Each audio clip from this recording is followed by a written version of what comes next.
D'autres horizons nous attendent. Nous changeons de véhicule. Nous abandonnons la route pour la rigueur du rail, mais un rail justement fait pour le paysage. Un rail ouvert sur le décor, largement offert, pour que nul n'en ignore.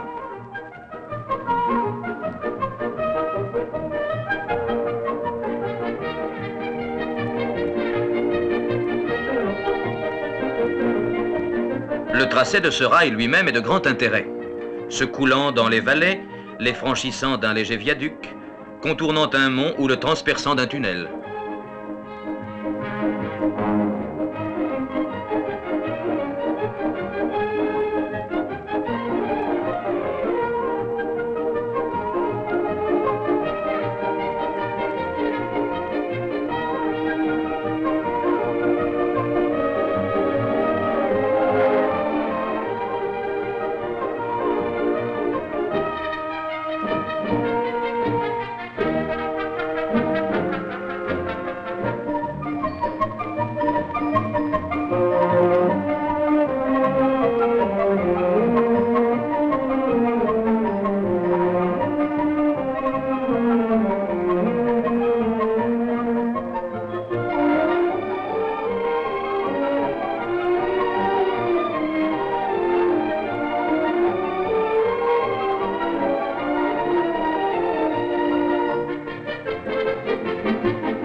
Les Alpes du Dauphiné, que j'avais presque ignorées lors de mes précédents voyages, ont maintenant une structure, un visage, grâce au large horizon ouvert autour de nous. Nous emportons un dernier aspect des Hautes-Alpes.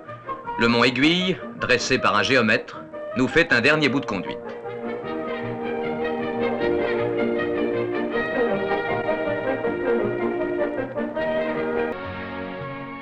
Tout a changé pour ceux qui ont eu la bonne fortune, mais non le privilège, de voyager en autorail panoramique.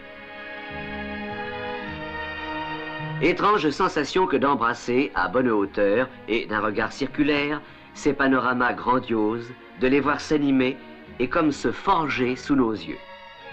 Forger, ce terme peut aussi s'appliquer à ce curieux adolescent confortablement vêtu, dont l'élégante et insolite silhouette cache un corps solidement charpenté, renfermant un cœur d'acier, son moteur diesel de 800 chevaux. Une fois de plus, des Français ont véritablement innové.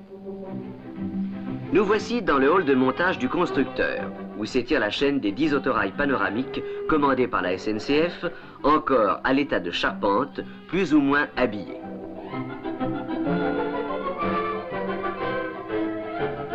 Ici, avant agrafage du revêtement extérieur latéral en feuilles d'aluminium, un épais matelas de laine de verre isolera le voyageur des bruits extérieurs comme des variations de climat. Là commence la mise en place des éléments en plastique. D'abord l'avant aux couleurs claires, visible de loin, aux formes aérodynamiques, sorties du moule d'une seule pièce.